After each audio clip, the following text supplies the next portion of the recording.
story told.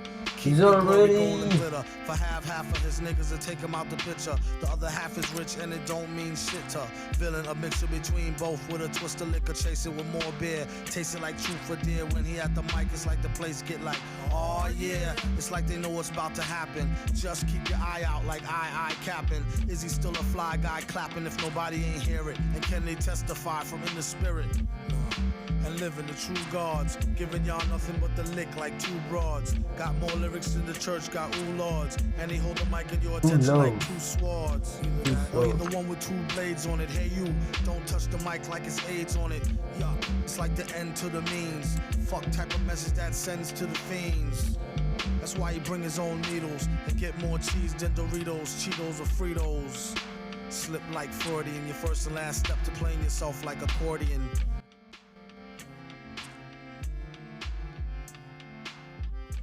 When he at the mic, you don't go next. Leaving pussy cats like why hoes need Protex. Exercise index won't need It is critical to understand that testing is a mindset before we go any further. Testing methodologies, tools, framework, etc. are irrelevant if you first do not understand that the testing is first and foremost is a mindset. The reason why software development teams and QA teams are separate is because both team view and application completely different. Developers are responsible for building things, while QA professionally are responsible for breaking things. If developers want to write tests, they need to learn to think what the way that a QA professional does, and then translate that way of thinking into the automated test.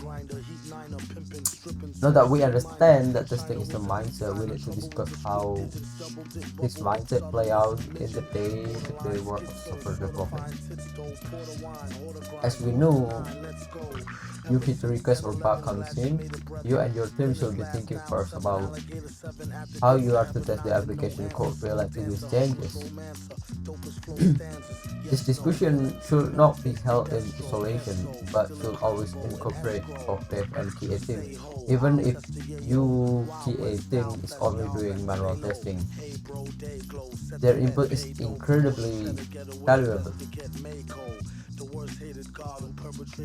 They can help provide the test case they would expect to run against the new feature, which developer can translate say the test case into automation tests.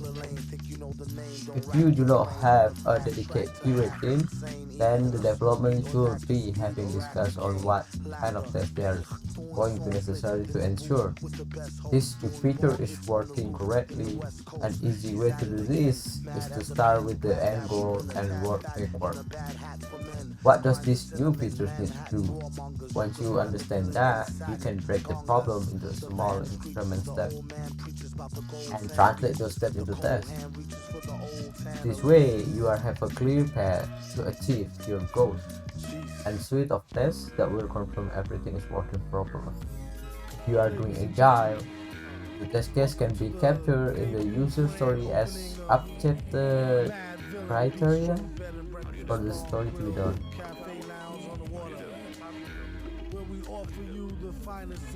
Even if you have a key team, their input is not necessary for ultimate test. How do you do? Live on the beats.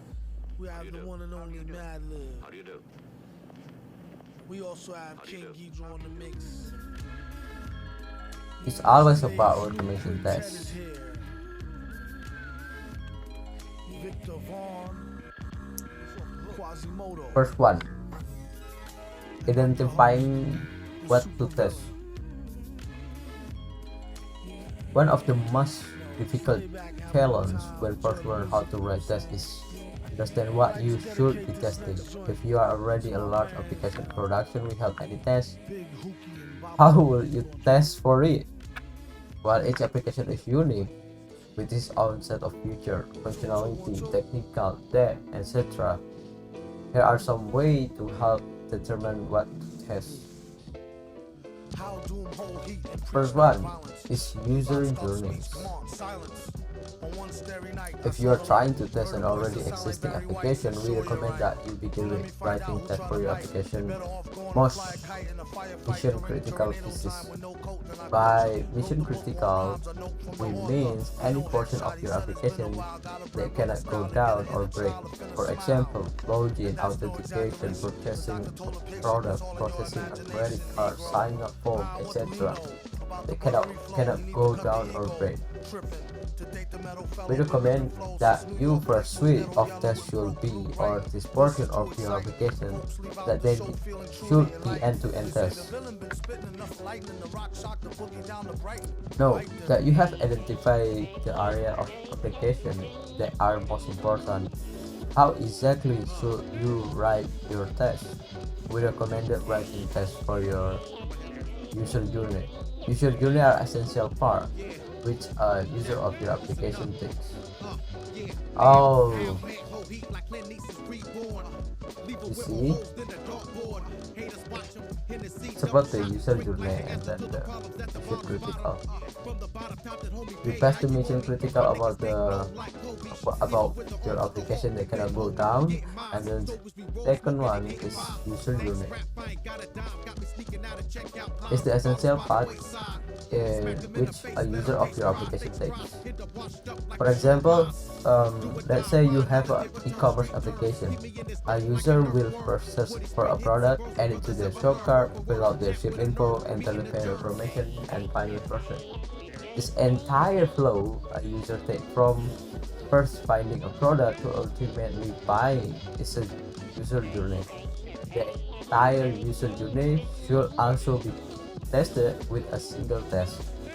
The reason why it should be a single test rather than several tests, which test each step in isolation, is so that you can make sure that all of the pieces with your application are working correctly. Testing user journey also tests all of the layers of your tech stack. If you are testing the front and back end and the database layer, networking, API layers, and etc. So all of the tech stack is being tested, including front and back end, database layer, networking, or API, and etc. With one test, you are testing the most critical piece of your application, which will ultimately provide you with confidence that your application is behaving as it should. New feature. When you are implementing a new feature, a helpful technique for writing tests for that feature, it is to first start with the end goal in mind. What exactly does this feature need to do? What the problem does it solve? Once you understand that, you can break the feature down into small increment steps, all which can be translated into tests. You can understand that. When we writing tests, we break into small steps and doing tests. This is a basic thing, but this is the mindset. This is so important. Know that you have a suite test for each step. You can write the code necessary to make each step pass. By doing this, you can also easily refactor this code as later on, as you will have the confidence from the test that you have not broke anything during the refactor. If you have, the test will fail. That's the great logic there. We continue to bugs. It's highly recommended that you write tests around any bugs that appear in your application. A good approach is first write a failing test around the bug before fix it. Once the bug has been fixed, your test will pass, which verifies that your new code has eliminated the bug. Okay, you understand now? What is the best way to test the most critical piece of your application?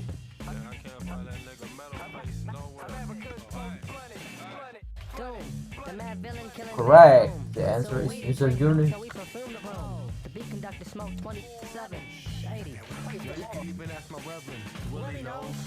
Okay, now we talk about manual versus automated testing. Manual testing first. Manual testing involves someone, typically QA, physically interacting with the application. Manual testing is often very time consuming as it requires someone repeating the same test over and over again.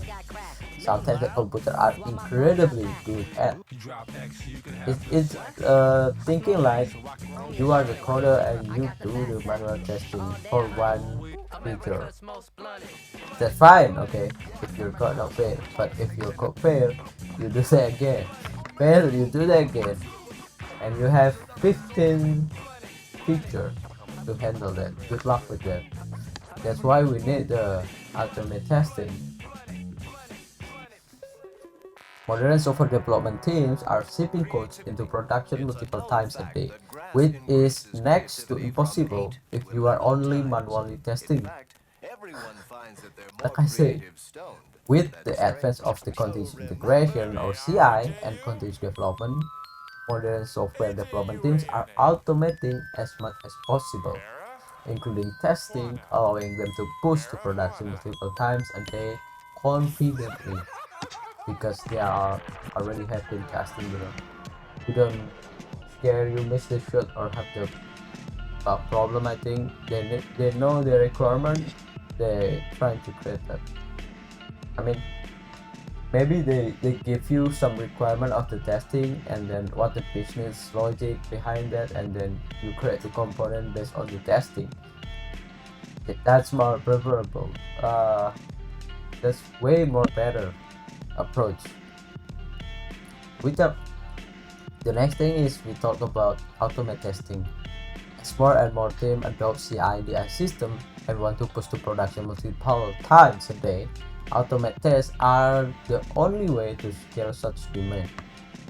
There is currently a movement with software development known as shift left. What is shift left? Shift left essentially means that developers are increasingly become more involved with testing. Historically, testing was performed by a QA team at the very end of the development process. Now the industry is shifting left, by having the responsibility of testing fall more upon the shoulder of developer.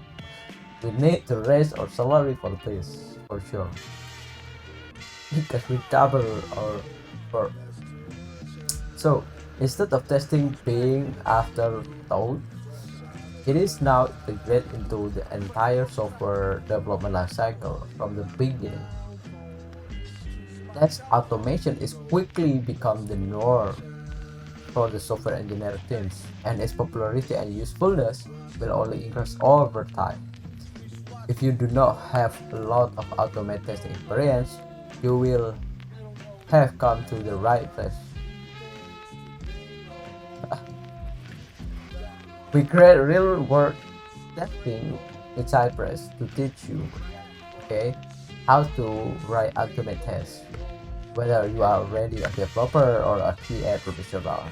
And basically, whatever your job is, if you are a developer or the QA, it's not a big deal. You still learn this for your capability proof. Ask question. Modern software development teams are integrating testing earlier in the software development lifecycle. Yes, that's true. Because they're not testing late after the app is done. They do automate from the beginning. What should be responsible for testing?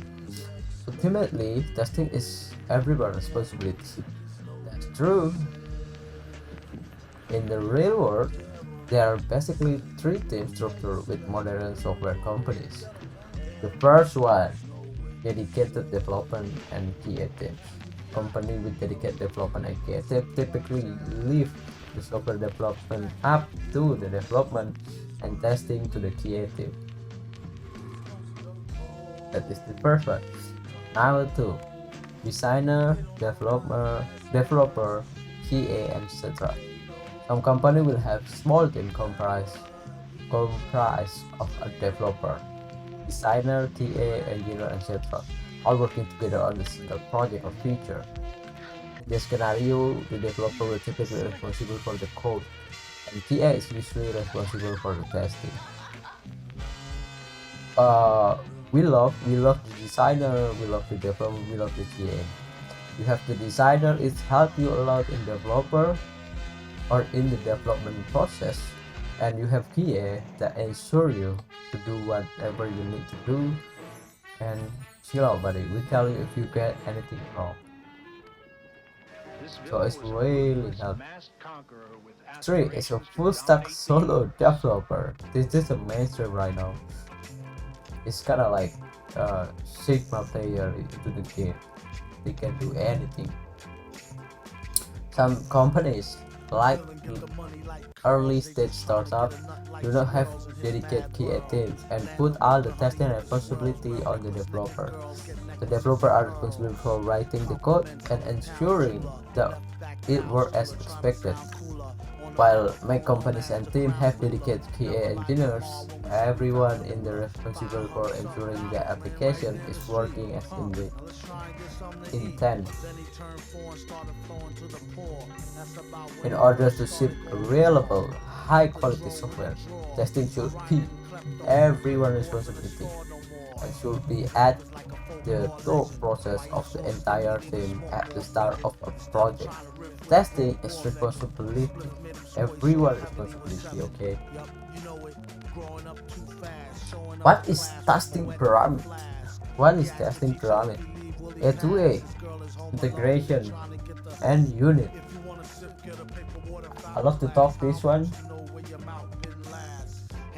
because not many people, especially in our country, thinking about this more deeply.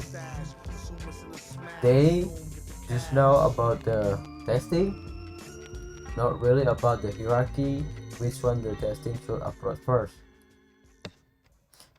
If you want to go see the good article about it, you can, if I'm not wrong, you can go to Reflect Run article automate testing tools.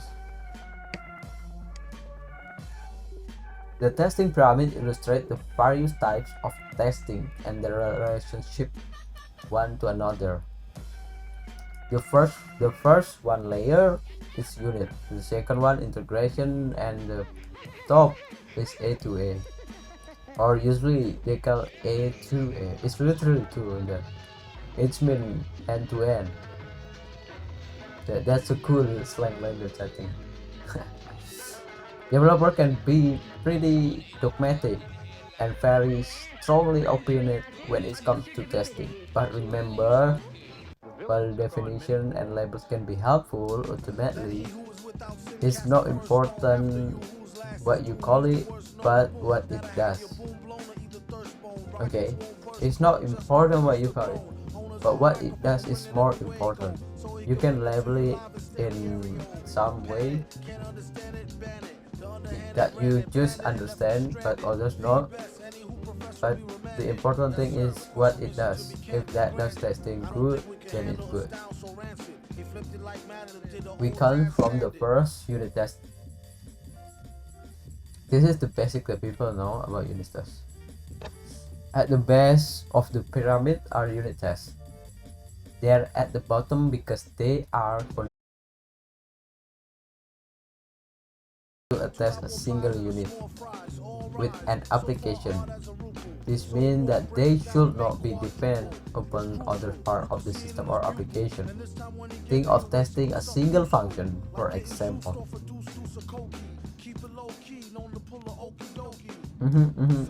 That's true. Yeah.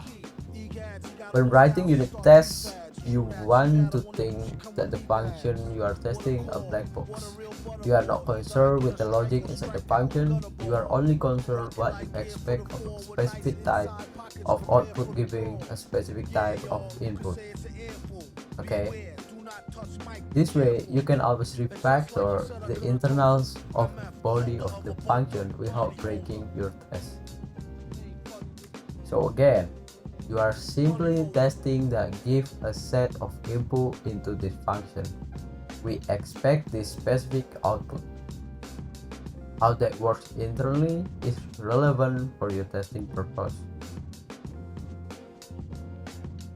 The second layer of pyramid, integration tests. Integration tests aim to ensure that individual pieces or units within an application work together as expected. Unlike unit tests, which should always be independent, integration tests are fundamentally dependent. The entire purpose of tests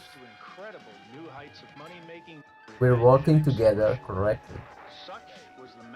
So the distinction between a unit test and integration test is that unit testing is isolation and integration tests are testing portion of your application that are related to one another and never in isolation. Do one example. Example is easy to example integration test. Example, you're building a backend server and you have the database to integrate, and then you expect the result that your backend can give you the result from database and connection is good and everything that you're doing the integration test. It's different from the unit test. If you will test each unit or controller you will have, so that they're giving the output that you want. The next one is component test. Modern front-end libraries allow you to build out your application using components. A component is a small, functional bit of user interface. At the smallest level, a component could be something as simple as button, label, or input. You can then start composing small components into larger ones for more complicated functionality, like a login for a shopping cart order, summary, and everything. Component testing is another testing that allows you to test a component in isolation, away from the rest of the system. Because of this, component tests share many of the same characteristics as the unit and integration tests. They are typically easier to set up and faster to execute. Since they have fewer moving parts, they are more flash resistant. Component tests allow you to test complex UI outside of where the UI live in the application, which make it ideal for particular scenario and edge case. Well, you can say like button in the login. Button is separated component and you test the button functionality itself that will integrate. It's not just a button perform, okay? It's a button like old application or out application. However, since they do not interact with the rest of the system, they can be rely on quantify overall application health, and that is end-to-end test come in.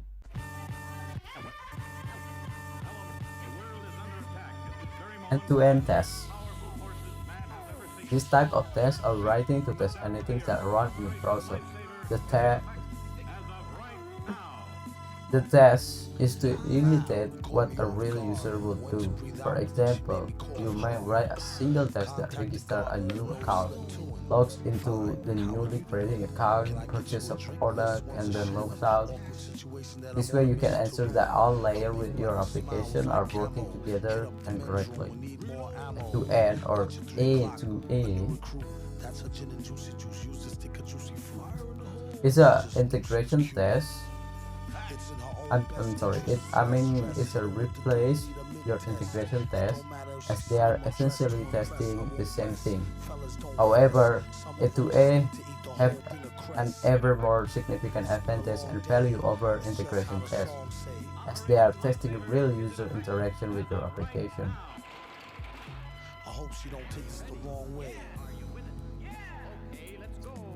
Uh-huh. Okay. Okay. Easy to think test is like from your development to your production. So you have the integration part, right?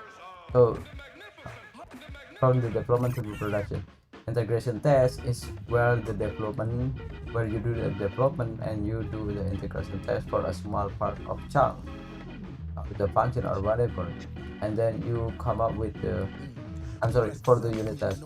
For the integration test is after you develop some application and done, and then unit integration with A, B, C, D, E, and you make it ensure that they are integrated well. So you do a integration test. In other hand, component test is for front end right now today, because they use the module kind of type component, or just maybe a small chunk of component. You test the component test, and then end-to-end tests come up at the end of the product, where they're kind of limited the human to do a test. Daddy, the flow make her fatty shake. Patty cake for fake. If he wasn't need a Okay, when writing a unit test to test a function, you are primarily concerned with testing the inner logic of the function. No. You are not primarily concerned with the testing inner logic of that function. You are concerned about the output that will give result from that function. Coast to coast, Joe Smoes flows ill, go chill, not supposed to overdose, no dose pills. I wonder why they take so long, kind of long to load this. But okay, we can ignore that. This is it, make no mistakes. Where my nigga go? Figaro. Old beats in my rhymes attack. A scary act, all black like Miss Mary Mack. Wait till you see him live on the piano. Doom sings soprano like. I think I will write the blog about that one, because I think interesting to talk about the parameter of test and why we should do the test. I'm more simple. Have a nice dream. She only let him stick her head in. I don't know. Today is kind of move to that part, but I don't know, move to that part. With the bus load of niggas, this time we brought y'all muscle. Watch out's the one to uplift most, and it's confirmed. So tonight, let's bang this mad villain music till it's adjourned. Who rushes in head first with the full force of a ram? It's easy to get stuck or not knowing how to rate tests. That should be composed using a pattern that make them easy to write, reasoning about or expand. One pattern is AAA. Arrange, act, assert, add, which encourage the organization of test code in the way that allow the most reliability and flexibility. By the way, I love AAA pattern. It's easy to understand. It makes you to concerned about what you will happen to get the best testing ever. In my step, arrangement step, you have to perform some setup for the test. For example, in this case, the Cypress end-to-end test. You need to tell Cypress to open the browser and navigate correctly URL. Step 2 is add. So it's gonna arrange, then you get an act, because you are ready to visit the URL, and then you need to act on your URL. In here we got the to do and type. In this example, we are getting the element with the class to do and then type by mail and simulated pressing the enter key to add the to do. Finally, the step 3, you assert. In this step, you assert that the thing you act upon the step 2 did what you expect. You do assert should have length 1. In this case, we are getting the element that contain to do items that are added to the app, and assumption that there is only a single to do. With their 3 steps in mind, here is a simple Cypress end-to-S look like for a to-do MPC application. MPC is for model view component. Probably you guys already know that, but keep in mind. Sounds to me like that old robbery extortion. Same game. You can't reform them. that Mary was going around with an old flame. So it's gonna describe context and context. We have the Because I context. knew he was just feeding her a line. But the guy really spent his money like water. I think he was connected, so I left. Outside it was raining cats and dogs. Okay, you get that? You get that? Feeling mighty blue. Titan by mail and enter. But I carried on. See?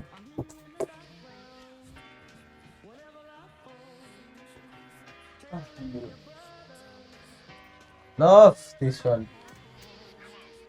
The article's so good.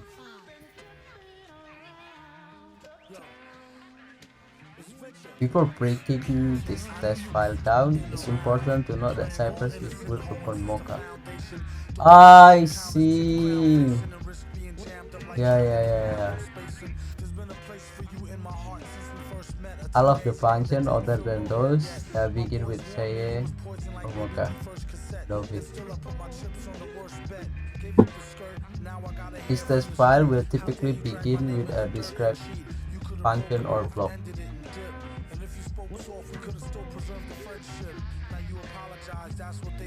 This file will typically begin at describe function to provide a way organize your test and make things easier to read.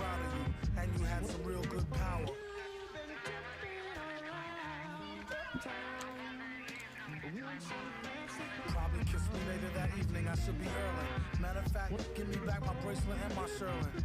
I'd rather waste it or give it to your girlfriend. She did let me stab it last week while you was working. Remember our vacation out to Maryland? I duped the maid Carolyn. She made me throw the towel in. Like all foul men, the time I hit your mom's off, I told her knock it off, but she had to set the rocket off.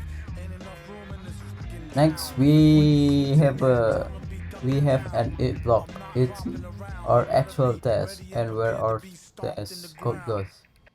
We will provide a test name at single studio and then pass in the callback function with the body of our test. We are going three things: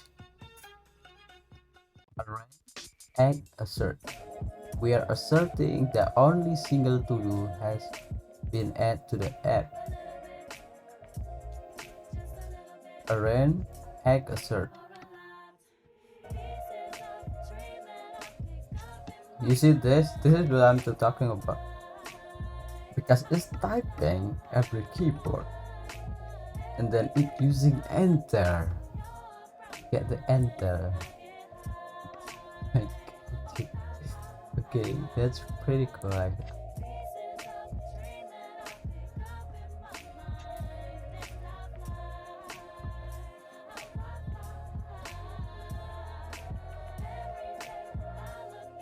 Zebra architecture.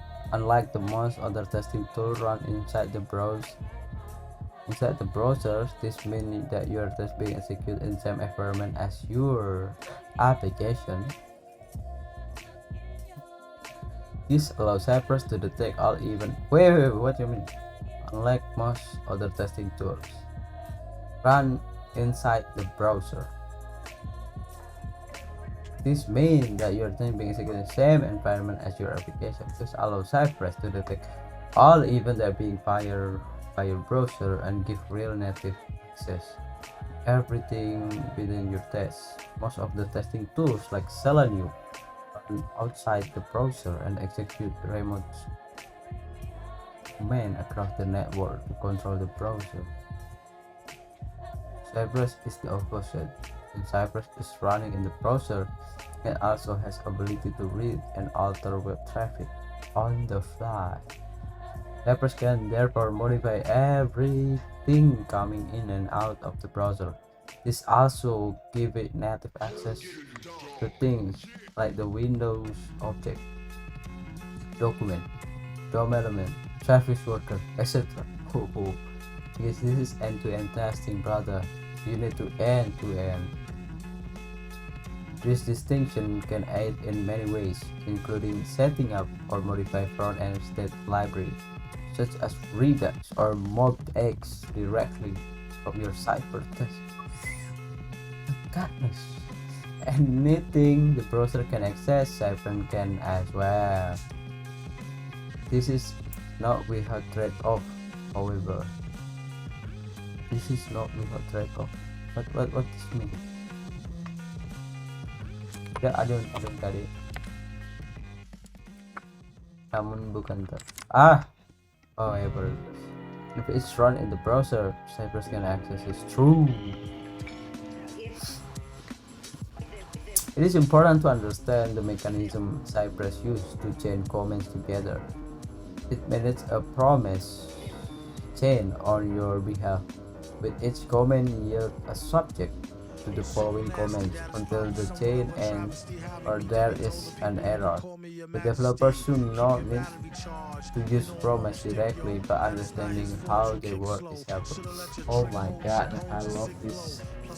For example, a chain of Cypress comments like this. In this example, say get will yell Ellie to file, okay, which will then search for label element. Finally, we make an assertion that the label contains the text by yeah. However, it's important to note that not all Cypress commands yield a subject that can be changed. For instance, say like cookies, yeah, null, which is cannot be changed. Cypress commands like get and contain yield DOM elements that can be changed, like in the example above. Okay. When you want to act upon a subject directly from a Cypress comment, you need to yell the subject to then recover them and save part in the understanding of asynchronous. Oh, when you want to act upon the subject directly from a Cypress, you need to yell the subject then. Oh, okay. You can learn more about the chaining comments when you want to act upon a subject directly. Oh. What does Cypress yell in the next comment in the chain? Object.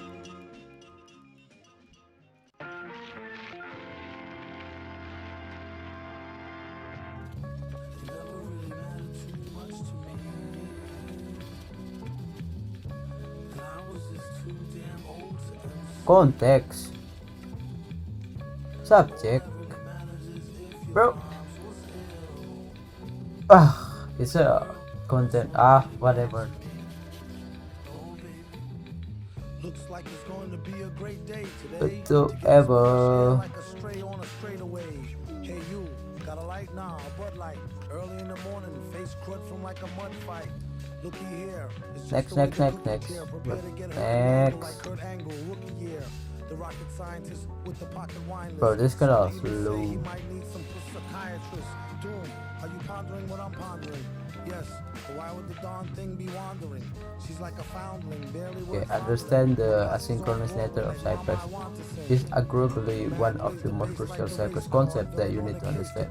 How Cypress handles things asynchronously is often misunderstood by developers and can lead to issue and confusion later, especially when trying to debug your test.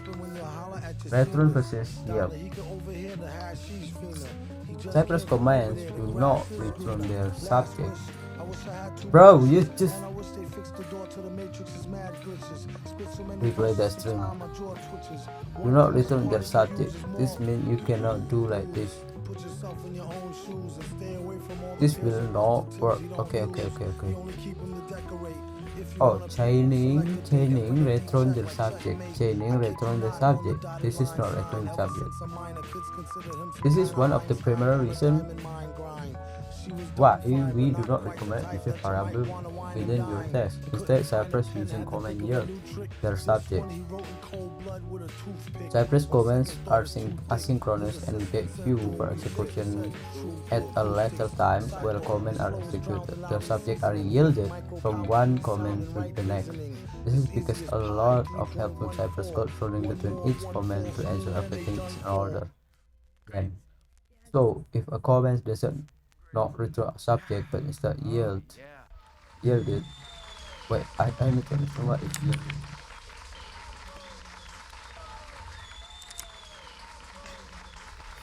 how can you interact with the subject directly? You can interact with subject directly by using then. Can understand that? Okay, okay, okay, okay, okay. This is cool. Okay, this is cool. Really, really cool. This is the promise. Then behave similarly to the promise in JavaScript. However, there is a Cypress command that not a promise. This means you cannot use things like a same way within your Cypress test. Okay. Whatever it is returned from the callback function becomes a new subject and will flow into the following command action for undefined. When undefined is returned by the callback function, the subject will not be modified and will instead carry over the next comment. It's like promise, you can return any compatible then ever anything that has not then in the what the fuck. When an event is returned by callback function, the subject is not be modified and instead carry over the next comment. Well, undefined, not modified and so okay. So if we then and then the button is not get button in here, they continue to the next comment that chaining with this or the next comment under. Just like promise, you can return any compatible then ever anything that has then interface. Okay, Cypress will wait for that to resolve before continue forward through the chain of the comment. This behavior is similar to native comments. Okay, alright, I got it. Right, in our example, just above button is a jQuery object. This means that if we would like Cypress to perform some action upon it, we first need to use cwrap or Cypress to interact with it. Okay, I got you. Cwrap button click should not have a class. Okay.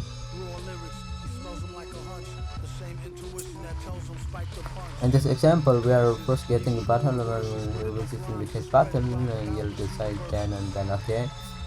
Can then access the subject as the variable button, but we first need to wrap it to perform wherever an assertion will write like before or assertion, which is this case. So a class. We first need to Cypress click on the button for the Cypress to click on the button. We first miswrap it in the save wrap. Click. Why fucking click? Provide the proper context for the Cypress to perform the click. To illustrate, we cannot do something like this because button is a jQuery object. Button click. Okay. We must use cwrap. Okay, because we need to test the test, right? Because this is a jQuery and they don't have process anything. That's the cwrap have. The context. Learn more about synchronous nature of Cypress. Cypress convention to the subject. Comments. False.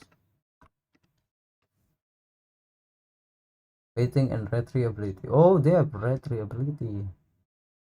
My goodness. Retriability and fake resistance. Retriability is core of feature of Cypress and having a proper understanding of it incredibly important. While some other testing tools require you to add hard wait,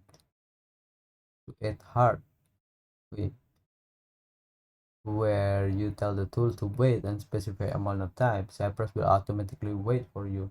Then Cypress runs in the browser, it understands everything that is happening with your application. Cypress is notified the moment the page loads and the moment it unloads. It is also notified of any events that are fired. Cypress is smart enough to know how fast an element is animating and will wait for it to stop animating before acting over it. It will also automatically wait until an element becomes enables, or another element is no longer covering it. Cypress will pause executing any commands when page transition happens until the new page has fully loaded. Oh my goodness, they really create something cool.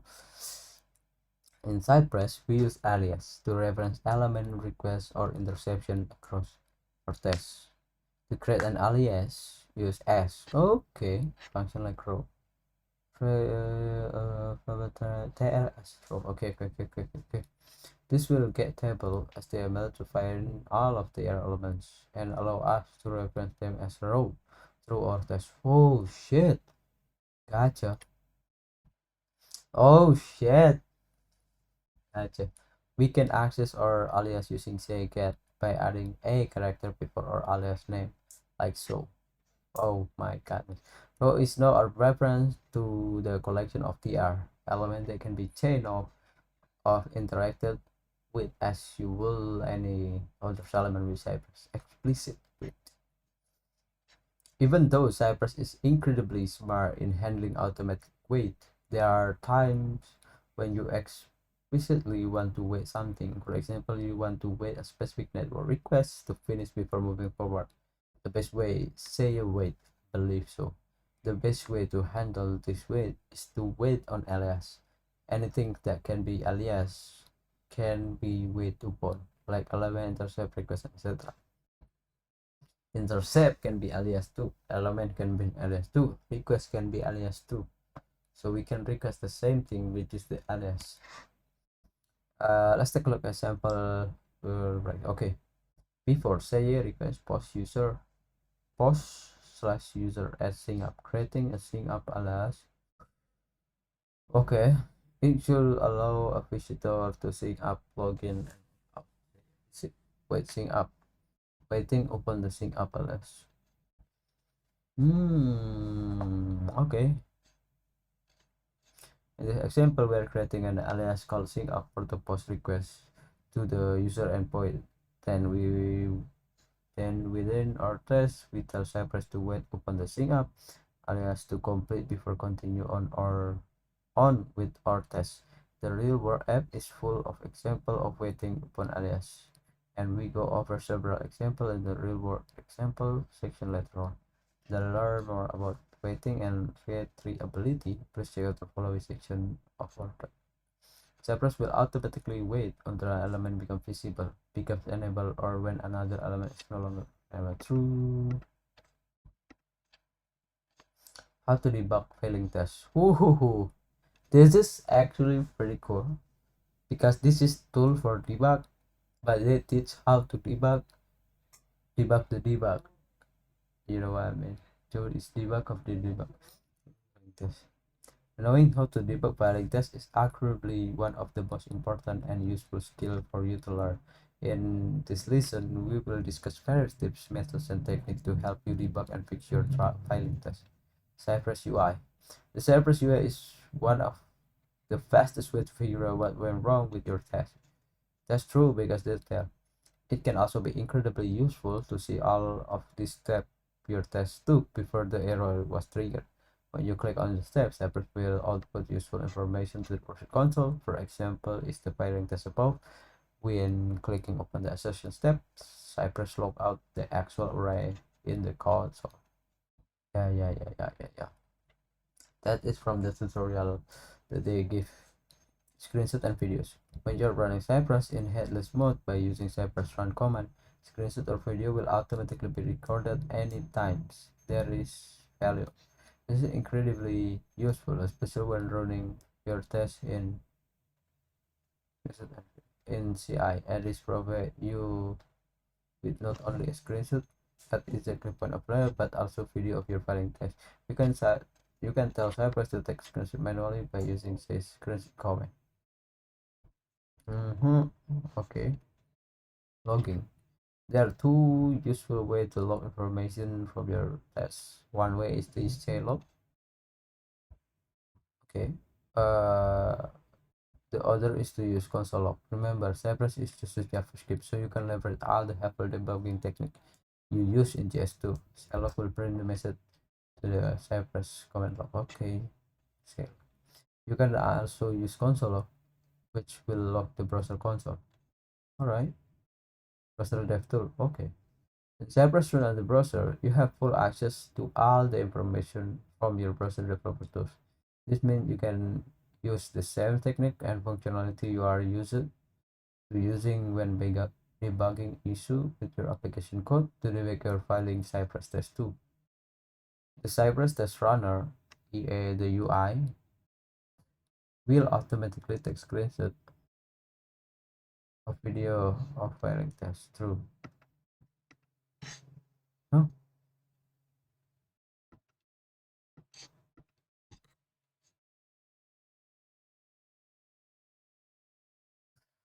When you are running Cypress in headless mode by using Cypress run command, okay,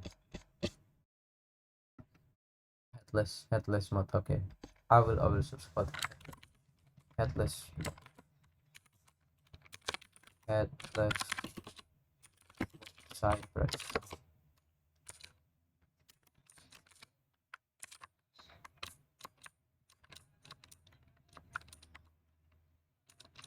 Okay, okay, okay. Cypress is just a JavaScript generating tests dynamically with load tests. It is important to recognize that Cypress is just JavaScript. For example, here is a test where we are using each from Lodash to dynamically generating test. Okay, okay, okay. By the way, did you know that Cypress native import Lodash? You can use Lodash in your test by importing as you see in the simple portal. Whoa, okay.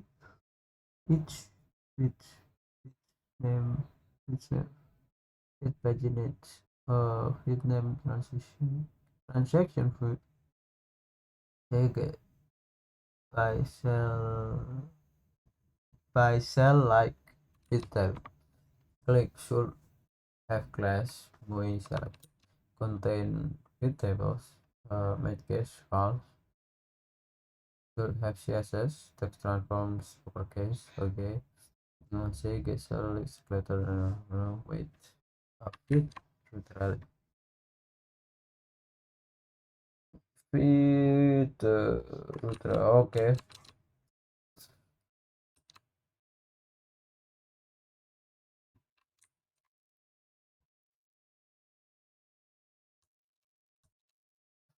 Using array for each. Here's another example using array for each. Each transaction over the array. Okay, transaction ID. But they don't tell anything about that. Okay, transaction is the ID first. People. Bro, why you put the people in here?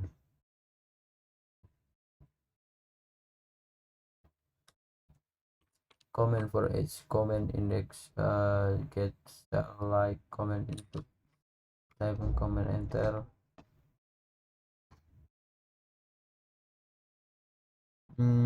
I see. Yeah, good. By select comment list, children should have like comment like the visual snapshot comment on transaction.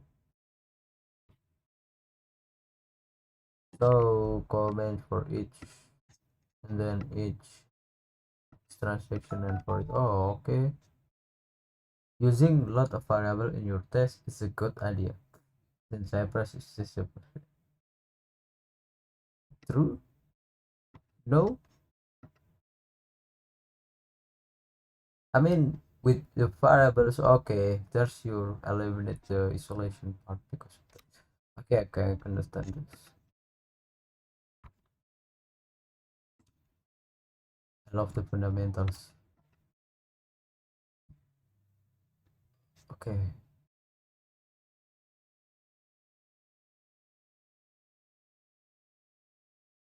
Okay, I will learn this later.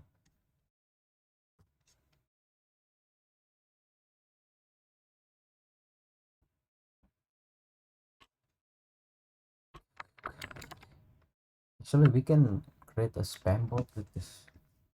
Don't I?